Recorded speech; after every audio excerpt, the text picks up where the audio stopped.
Our presenter is no other person than Dr. Olabemi Osasona. The session is going to be exciting, motivating, and highly educating. Please sit back and enjoy the session as I hand over to our dear one and only mentor, energetic facilitator general, Distinguished Professor Okebukola Peter. Thank you, sir. Thank you so very much. Our host for the day. Again, welcome. You are join her in welcoming all of us. If you don't mind, I'm going to mute everybody, and then I will. When it comes to the question and answer session, you will, when you raise your electronic hand, then we will be able to ask you to unmute yourselves. Today, Your Excellencies, ladies and gentlemen, we're looking at the APC of academic planning, higher education, theory and practice. So that's the outline of the presentation. It's talking about planning. You see, planning in general.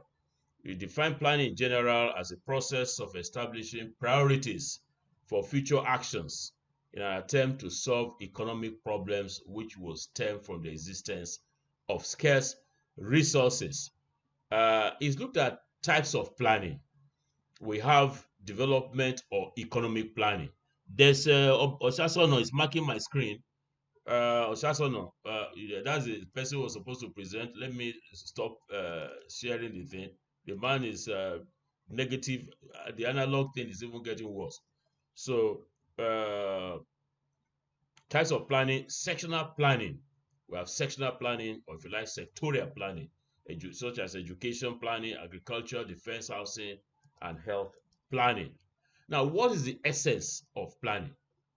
The essence of planning is to optimally utilize scarce resources for the attainment of goals and demands maximum cooperation and contribution of people to overall attainment of the objectives. And it gives a sense of direction. Now, if you plan, you are able to reduce conflicts and avoid random and rash decisions, as well as duplication of efforts. And you have a long list of alternatives, and the input and output measures are difficult to quantify. So what's the process of planning? You have the process as listed by Dr. Osasona as follows: analyzing and appraisal of needs through statistical data, formation of proposals for policy, projections, programming, and related allocation of projects, and the rest that you can see on the screen. And then last bit is evaluation as the end point of the planning, and then revision. Now we're coming on to academic planning. Now it's defined as a process of preparing a set of decisions about the academic development of an institution in such a way that the goals and purposes of the institution will be sufficiently realized in future with available resources. It's also defined as a continuous, I like that word, continuous and collective exercise of foresight in the integrated process of taking informed decisions affecting the future of academic development in the institution. Now, why academic planning? It's for orderly academic development, to maximally utilize scarce resources, and to enhance teaching and learning processes, and of course, to comply with standards and enhance quality. There are different levels of academic planning. You have the macro level, which is at the Federal Ministry of Education, the NUC, MPT, NCC, and at the micro level. That's at the level of the institution. You have the Senate, then the academic planning. What are the responsibilities of a director of academic planning? Oh, this is wonderful. Now, these are some specific responsibilities. DAPs, Directors of Academic Planning, are to obtain up-to-date, relevant, and accurate data for processing and guiding university management for accurate and timely decision-making on university matters. I'm aware that the DAP of last week, Dr. Morenike John, wonderful in doing this. liaison with NUC and other bodies, and analysis of how the university and departments are complying with NUC parameters for funds allocation, excuse me. Determination, this has gone though. This is no longer the thing, because while I was executive secretary in 2001, we were doing this. Universities will come to defend their budgets with us based on what the academic planning unit has submitted to management. And then after defending with us, I would then take the budget for the different universities and take to the National Assembly for approval, to the executive. But now it's different. The universities do not come to do parameter for fund allocation. They do the thing and have direct link with the National Assembly with its attendant risks. I know that Professor Suleiman Ramon Yusuf, who is here, who has been NUC for all this for all the time, will know that this is so. Determination of the staff needs of departments. Determination of the staff needs, I've just said that. Then the responsibilities of DAPs now continue. Please note, as I sent a mail earlier this morning, that, or maybe yesterday, because I'm 9 hours behind you, so I don't know whether it's today or yesterday again. You must make notes, because the test for Friday will be based on this and the others that I listed. So it will be helpful for you. Some people can take screenshots of what we have here to help you.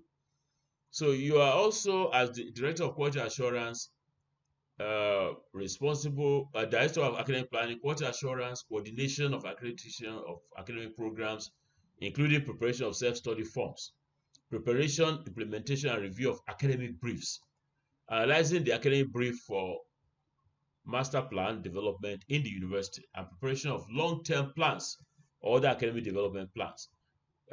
These are other responsibilities. You participate in the production or revision of long-term, medium-term, and short-term plans, and modeling of such plans against reality and university goals. And then you have to compile the strategic plan, evaluation of the annual institutional performance against the strategic plan, continuous evaluation of academic programs and recommendations for rationalization of courses, the merger of academic units. Now it continues. Oh, your work as academic planner is really expansive and extensive. You are to liaise with the registrar, the bursar, the provost, dean, heads of department, admissions officer, establishment officer, for the purposes of updating data concerning student and staff development, population growth, attrition, graduation, dropout rate, and retirements for institution-based research and improvement purposes. As I'm going along, I can see many of you in the room. I say, oh yes, that's what we do. Oh yes, that's what we do. Well done. The preparation of annual recurrent budget estimates in liaison with the boss, and monitoring the subsequent resource allocation within the ambient of the approved budget.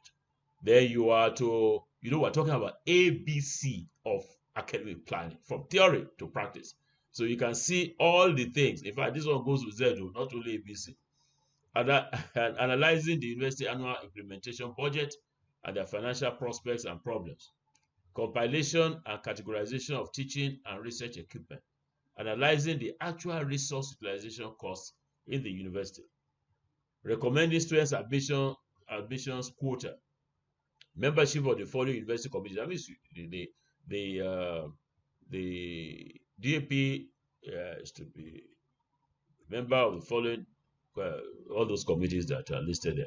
Preparation and publication of relevant data such as staff, students, and budget records, statistical digest. It would be nice to know how many of you how many of the participants prepare statistical digest for your universities or for your commission, like the GTech and the National Council for Education. I know you do that in Zimbabwe.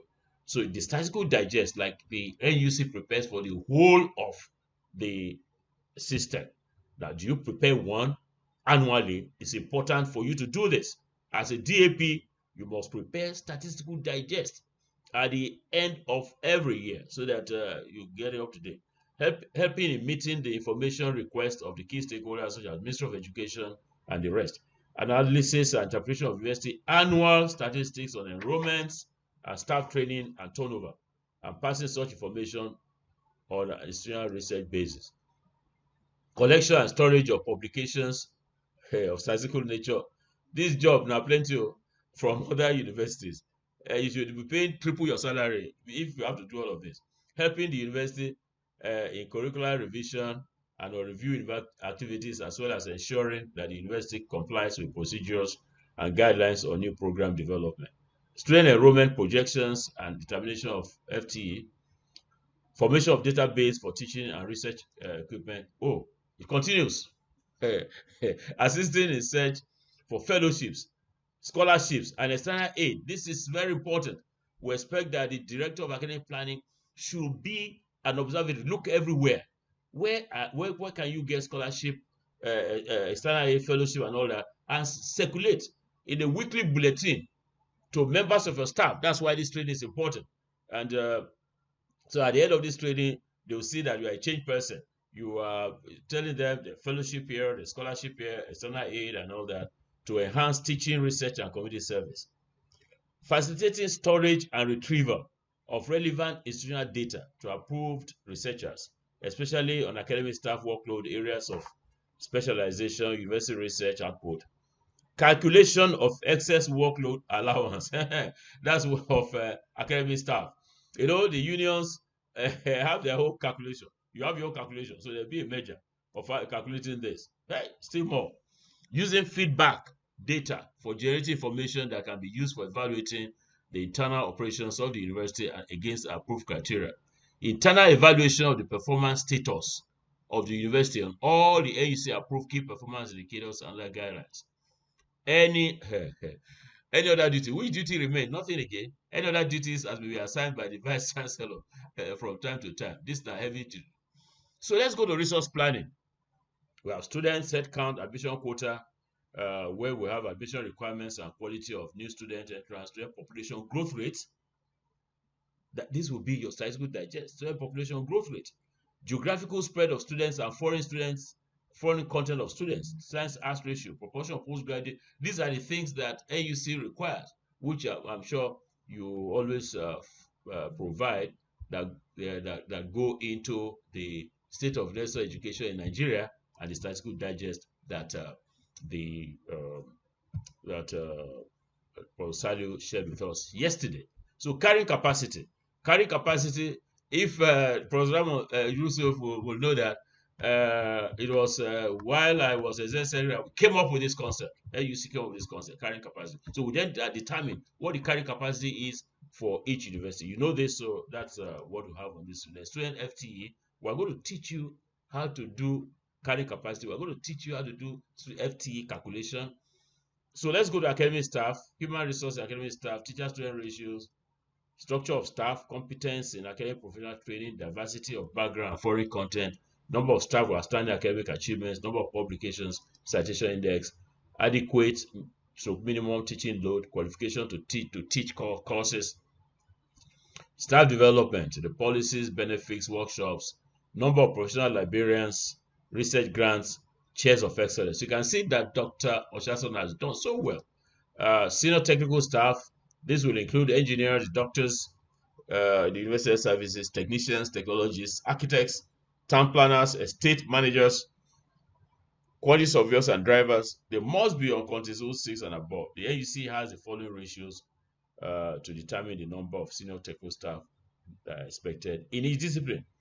4 academic staff to 1 senior technical in science-based discipline, 20 to 1 in arts-based discipline. And the thing continues here, and it's expected that the number in the non-teaching units will not exceed 10% of the total number of academic staff in the university. I'm sorry, I'm reading these slides one by one. I'm not used to doing this because that's not it. I mean, you reading the slides one by one is as if the people cannot read. So senior administrative staff, the university is done as 3.4% of total student population. subdivided into senior non-secretarial and senior secretarial. It's expected that senior secretarial staff should consider more than 40% of total senior administrative staff. I don't know what Lord Osasona means by this senior secretarial staff. I think maybe it's not a recent concept, because that's old concept. The junior staff consists 0 to 5 and below, and AC is recommending not exceeding 20%. I have to check that, because total student population, we have to check that, because if, like in our university, National Open University, with 650,000 students, Dr. Elizabeth Joseph Shiu, this ratio will just let us have an army of this junior staff. So I'm not too sure about this. We'll check, but this is a very good thing. Financial resources, budget preparation. You are to look at allocation to salaries versus goods and services. That's the work of the DAP, working with the bursary.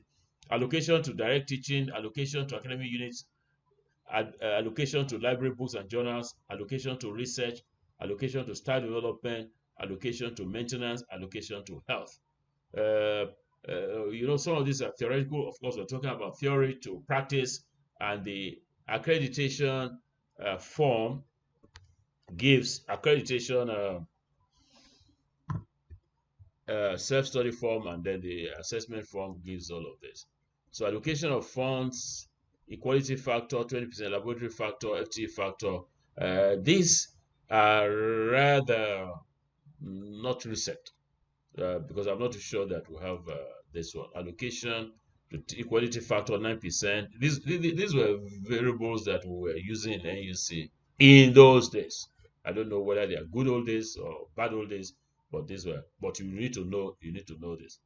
So program feedback, ensuring compliance with the BMAS, accreditation matters, completion of appropriate forms for establishment of new. These are very, very good. So this continues with planning. I'm going to stop in another 7 minutes, so we can have 15 minutes for discussion. So the program and feedback planning, vision and mission of statements, philosophy and objectives, and the rest of them. So research and statistics and publications. Then in summary, so based on vision, mission statements of an institution and its objectives, academic planning seeks to answer the following questions. What are the strategies to meet the objectives? Mind how I pronounce that word. Strategies. Yes, strategies. But when this thing now goes to being strategic, anyway, we'll come to it when we're doing the module of strategic planning. If you hear them, they will say is the people when get the language. This is strategies, yes. But when it comes to strategic planning, it's no longer strategic planning. Nobody's going to catch you. There is no policeman that will catch you if you call it strategic planning. No policeman. But the better pronunciation, you say, who tell me the better pronunciation? Who told me is the Queen of England? I went to her. She told me it's called strategic planning, not strategic planning.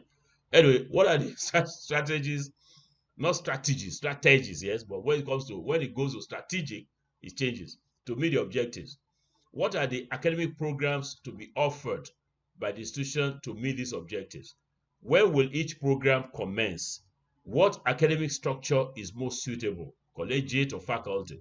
What are the necessary teaching support units? What is the research focus of the institution? What public service units must be put in place? What is the staff development policy?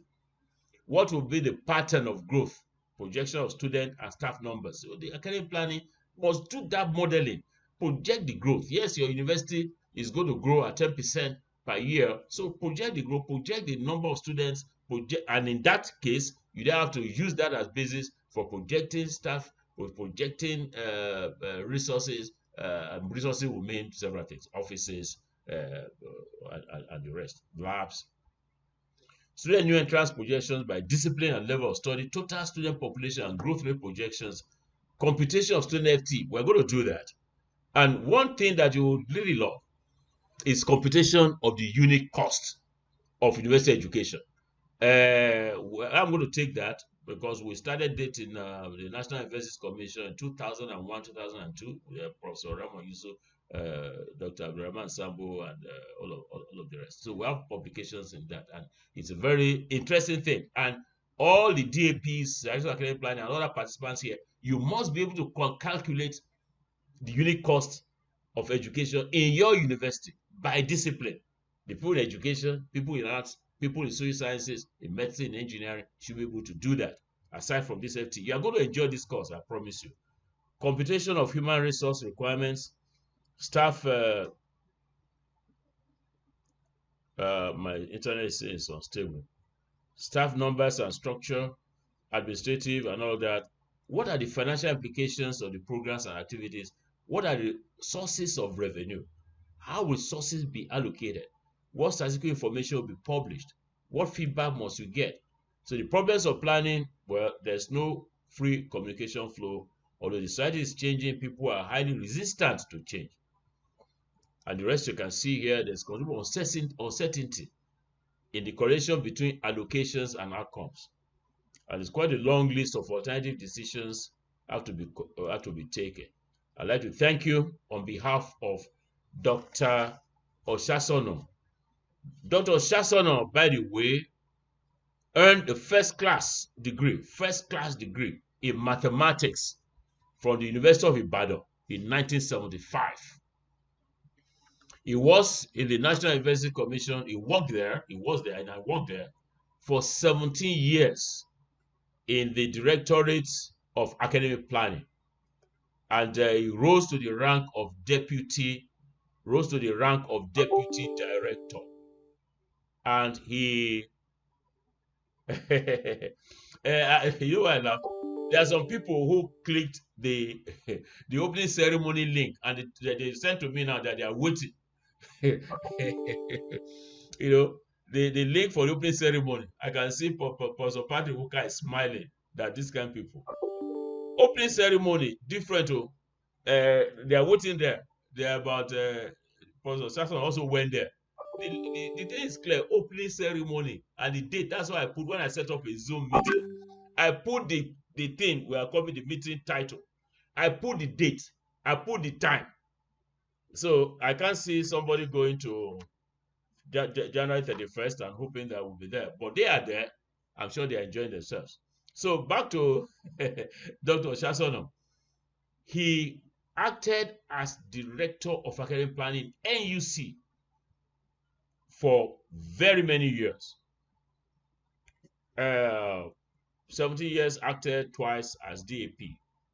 And he served as Director of Planning of the University of Ibadan, you know, for very many years too, and then retired in 2008. And since then, he has been offering quality service to institutions that will want to be to receive training, academic brief. So you are still going to be encountering him. But before I bring Dr. Osasona here again, I want to take him through a 2-unit course in Zoom operation. Osasona, I have to take you through a 2-unit course because they are going to be inviting you overseas everywhere, and you are going to be grouping a lie. We have to tell them that it can't happen. So that's it. I said I will stop about 1:15 the hour, and I'm stopping now. I have good news for everybody. Good news. What's the good news? The good news is that the PowerPoint file, you know, I said I'm not going to give you this PowerPoint file until after the Friday exam. And the reason is clear. We want you to attend. Because if I told you, ab initio, that you are not going to get, you are going to get the thing and the video. We're also recording the video. None of you will show up. You're going to wait for PowerPoint file. But we want you to attend class. Professor Kamaruddin Alim, we want you to attend. So, but I'm going to make a special display of this one. After this meeting, all of you, clap for me, you are going to get the PowerPoint file of Osasona. Right. Thank you. So, floor is open for questions. All you need to do is just raise your hand. Electronic hand. Electronic hand. If you never know where electronic hand in Zoom is, attend my 2-unit course for Zoom for Osasona, and you will get it. So raise your electronic hand, and we'll attend to your questions. Floor is open.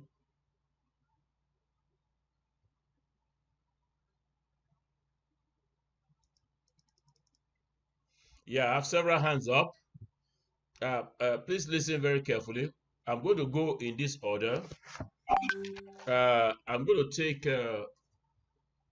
Professor Latunji Alu, Professor Aminu Dalat Kankia, Dr. D.O. Alabi, and Professor Gazi Okpara. Okay, let me take also Professor Dama. I'm going to take you in that order, and please make the question brief because exactly 3 o'clock, this session will have to end. There are several hands that are up. We'll take as many as we can. 21 hands are already up. So when I ask you to unmute, I'm going to unmute all. I'm going to ask all the 5 people that I've called now to unmute. So then you go in the order. So Professor Olatunji Alu, you have the floor, sir. Thank you, Prof. Yes, sir. Good afternoon, sir. I appreciate your series of meals. Fantastic, top-notch international standard. And that is why we were expecting a meal this afternoon towards this class. So when we did not see the meal, we went to the nearest meal close to us, who took us to the opening ceremony. It's not as if I am not a master of the Zoom, but I was expecting, because Prof is very good at reminding us via meals. We're up to 40. We're dropping on, we thought out of the box to come here. However, thank you that the session is recorded. We'll have time and go over it. Thank you, sir. Thank you very much. I actually sent the mail, and that's why people gathered here. Apologize if you didn't see it. Deep apology, please. Right. Professor Aminu Dalat, thank you. Yes, thank you very much, Prof. Yes, sir. I want to use this opportunity to thank you for organizing this important meeting. And we have really benefited from the presentation made by you. However, the only question I want you to shed light is, in the course of the presentation, in the course of responsibilities for DAP, you mentioned that searching for fellowship, searching for scholarships, and searching for research grants are the functions of DAP. However, in our university, all these functions are assigned to a particular directorate, which is a directorate of linkages. What are you going to say about this demarcation of the functions? Thank you, sir. Thank you very much. A quick answer to that. Well, if your university is contextual now, if the university has assigned that responsibility to a particular officer or directorate, then we'll let it be. So we don't need to fight over turfs, over territories. So if the DAPs, we just gave something comprehensive. And if there's a gap, we don't want any gap in the system. So if we have that that is not being served, then the DAP will have to. But by the way, let's establish let's establish some agreement on this thing. Are we going to call them anyway? Call them anything you want, but I will want to call them DAPs. I don't say DAP. I don't know. I had DAP in some places, but it's fine. Professor Kankia, DAP. I want to call them DAPs. So okay. There is no. DAP is correct. DAP is very correct. But DAP, in my view, is also correct. We are both correct. Yeah. Yeah. Thank you. Okay, sir. Thank you very much. Dr. Alabi. Dr. Alabi is not responsive. Professor Gazi Okpara. Yes, please. Yes, sir. Prof, thank you very much. Thank you very much. Just a quick one. I must have to thank you for filling in the gap today. It's so characteristic of you. One more request. When you're coming back, please bring shuttle bread for us in Nigeria. Yes, of course. Of course. Yes, That's sir. my question, sir. I have a challenge, honestly, doing some balancing between the social service aspect of university education which I think Dr. Ngozi Ngonade, I hope I got that name right, when she was talking about private universities from the concept stage to matriculation. So that we should always know that university education is a social service, and so profit shouldn't be the underlying factor or true. But now there are some programs in the course of the Institute of DAP to look at programs that may need some merging or demerging or rationalization. There are some programs that just don't have any enrollment anymore, and you have more professors and senior lecturers there earning salary, draining the little revenue university has. So how do we balance this? Be mindful of this program being there as a social service, and also having this backlog of wage bill accruing from that department. That's Thank you, my sir. question. Thank you, Professor Gazi Okwara. Yes, something is going to come from Seattle for you. Actually, I'm going to bring a Boeing 787, because this is the headquarters of Boeing. If I visited the Boeing industry. Okay. Yeah. So back to your question. Now it depends. Okay, The council of the university will have to take that decision. I chair quite a number of university councils, and what I do when I find that the program is not well subscribed, we shut them down by agreement among everybody. Why should I have 2 students in industrial chemistry and have the full quota of all the staff that AUC requires? A professor, 2 senior lecturers, 3 others, and all that, and it doesn't work. So what we do is say, okay, in the next 4 years, we will run the program. That means we are not going to take any new student. So all of you that are professors there, no problem. We are not out of work. We look for courses that you can teach elsewhere. It doesn't matter. It's not sustainable. Keeping that, it's not sustainable. But like I said, it's the job of the university council and senate. And for me, we say theory and practice. The practice for me is what I've just said. We shut them down, but give the thing a long time. So if the professor who is there, a professor of industrial chemistry or a professor of industrial, whatever it is, will do not want to go anywhere else, then the person will look for a job in another university. Thank you, sir. Professor Dama.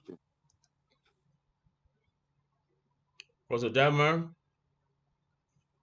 All right, okay, I'm moving on to Professor. Sir. Okay, go ahead. Go ahead, sir. Okay, yes, sir. Thank you very much, sir.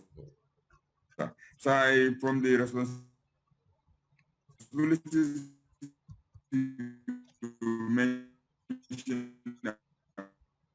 about the PT, your network is challenged, so we may have to come back to you, sir. The network, I don't know if it's my own. Can you hear? I don't know if it's my own, because yours appears doubled. All right, so I'm muting you. We're getting on to that Professor. They are very far-reaching, and they are very Professor Yakub Gaidam, why are you sharing your screen now? Please, Professor hey, this is interesting. Can you hear me now? Yes, sir, it's coming up better. Can you hear me now? Yes, it's coming up better. No, it's not so good. It's not so good. So we're taking on Professor Ngozi Arisa. Professor Ngozi Arisa, and then Professor Adekunle Binuyo. Thank you, sir. Good afternoon. Yes, ma'am.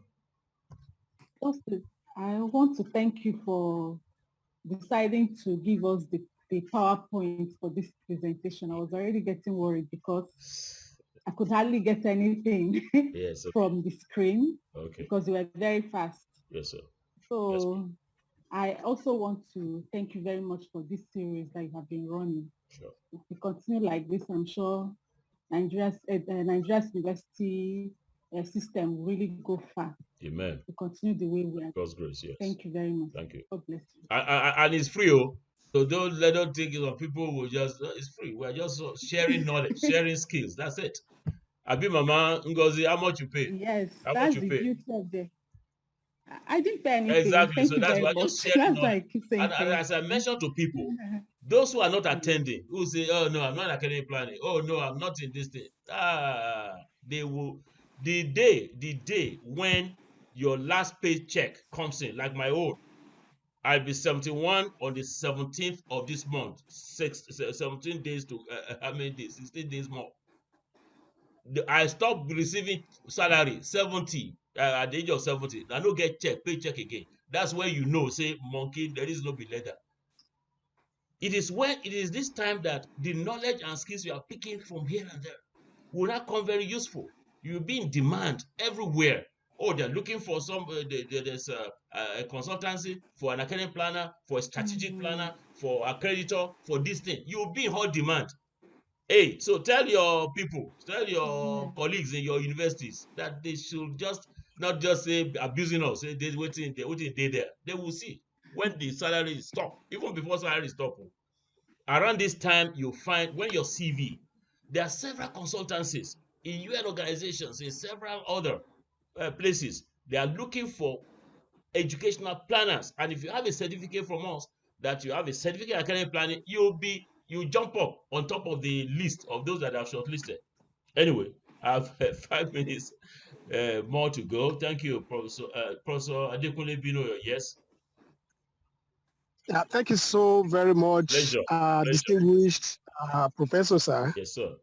I am thrilled to be privileged to have the benefit of learning from your wealth of experience. Thank God, sir. And I love the way you've been communicating. And I've also learned another lesson today, I must confess. Yes, sir. I was amongst the participants that went into the wrong room at the right time.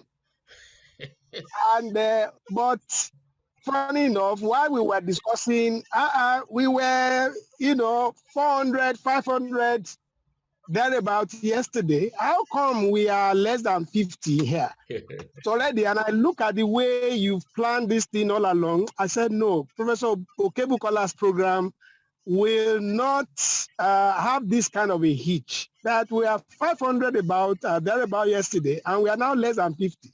I suspected something must be wrong somewhere, only to discover that you sent a mail actually right yesterday night. Sure.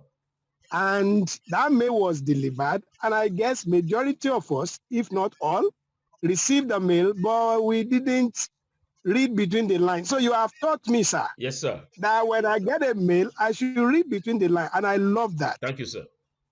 Initially, I said, could there be a problem? Could there be? And I can see that, no, you have done your job as perfectly as, you ought to have done. So the fault is ours. And thank you for teaching us, sir. Thank you very much. To be meticulous in attending to this. We are 4:40 in the room already. Yes, go ahead. Thank you, sir. Yeah. Yes, sir. Now, I want to also thank you for the magnanimity of your gesture in getting the slides across to us. Sure. One reason that it's such a magnanimous gesture is because, network stability cannot be guaranteed on this part of the globe. And sometimes when the presentations are made, the network fluctuations throw some off. All right. Some Thank of you us very out. much, Professor Adekunle Binoyo. We have 2 more minutes. Thank you, sir. So, yes, I appreciate I what you appreciate, said. Yeah. But it's not going to happen continuously. Thank you, sir. And because you have thanked the management for giving you this, also because the test on Friday, just 30 items, will be based on the things that are listed. The planning university from scratch, the presentation by Dr. Professor Belden Sadio, and this one. I'm going to send to you all the PowerPoint slides for all of them, so that you can. Thank you, sir. Yeah. Thank you so much, Thank you, sir. Ali is happy about that, and Dr. Nena Wobodozeribe. Yeah, I'm going to send to all of you today. Thank you, sir. That's fine. Thank you. So I we don't have appreciate much time. We have several hands up. In fact, we have quite a number up, but there's no way I will not take that of Professor John Paul HMA, who was here. And if you have questions, you can send to us as email thing, and then we will respond to you. So the last question is from Professor John Bull. Take the floor, sir. Professor John Bull? Okay, it's not ready, so I have to take Professor Donatus Igboke.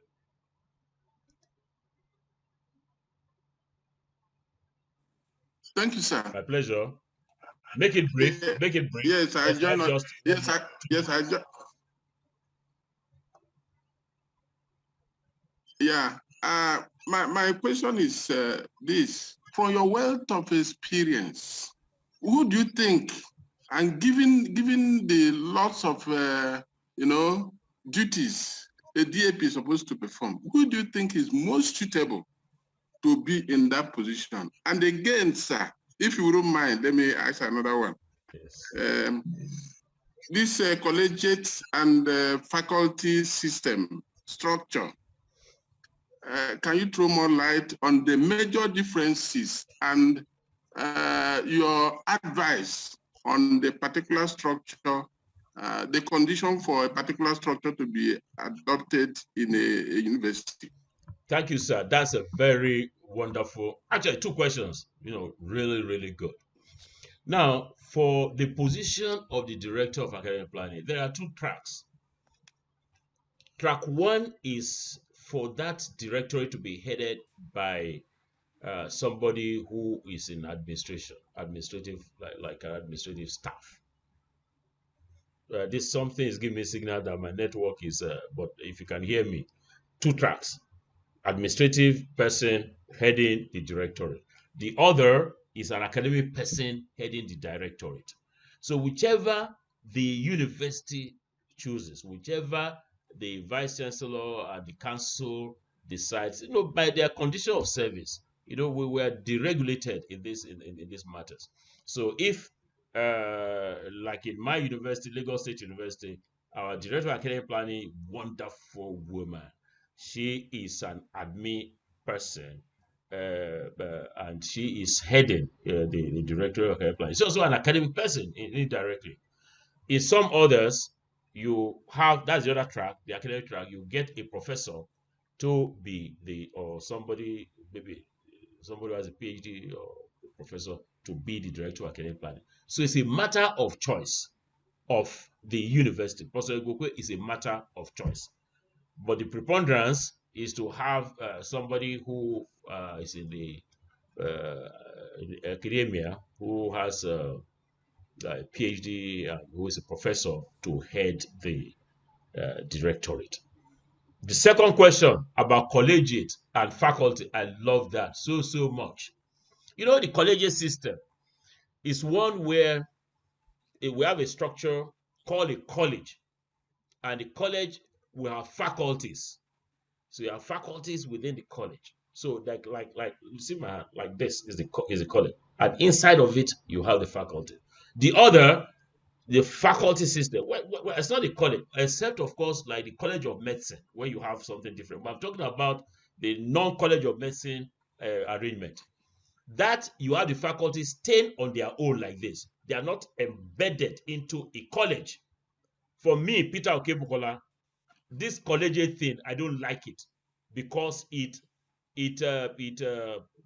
you see, for the private universities, NUC now re-rolled all of them, so you say college of this, college of that, college of that. Well, it's fine, but you see, I would like a situation whereby you have the faculties standing on their own with their deans, because by the time you now say college of so, and you are putting faculties there, so the deans will have indirect link to the vice chancellor through the provost or the head of the college. That is unnecessary for me. I'm just talking, and I have surveyed the world. You say word of experience. I don't get experience for this matter, but let me tell you a little bit of it. In 2014, the African Union wanted to set up an equivalent, I've said this several times, like NUC for the entire continent, like Zimbabwe Council for Higher Education for the entire continent. That is, you have a Pan-African Quality Assurance and Accreditation Agency. So I was given the contract of I was contracted. Yes, I was. That's it. I was given a contract to go all over Africa to find out what is happening. And I went to 45 African countries. Yes, 45. I had, well, it was a two-person team. I had a European bad frontman to be my I was the lead, it was co. And then we went all over the place to find out what will have happening in the universities. Also, we compared in Europe, North America, and all that. The college system is nice, but it is encumbering. It is, you now have a dean of education now reporting to provost college of whatever, and then that one will now go to the vice chancellor. So as I said, it is idiosyncratic. That means you decide what you want. But for me, based on the little experience that I have over the few years, it is the faculty system. So on that note, we've overshot our time by 5 minutes. I'm sorry about it. 4 minutes. We have to bring it to an end. Nothing to worry about. On that note, I want to yield to our host, Dr. Elizabeth Joseph Shehu, to say one last thing, and then we'll close. Yes, go ahead. Yes. Thank you very much, sir, for standing in the gap. You are always there at very point when we needed you most. Thank you very much, sir. To our presenter, we can see that from the slide, he did a wonderful job. We'll have just enjoyed him. I think it's due to network challenges over here. To all our participants, I appreciate you for staying to the end, and I'm sure you enjoyed the presentation. To our distinguished Professor Okebukola, the Facilitator General, you have done a wonderful job. I pray that God will renew your strength. Thank you very much. Thank you very much. I wish all of you, all of us, including me, best of luck in our test and discussion forum. Bye. All right. Bye-bye, everybody. Bye-bye.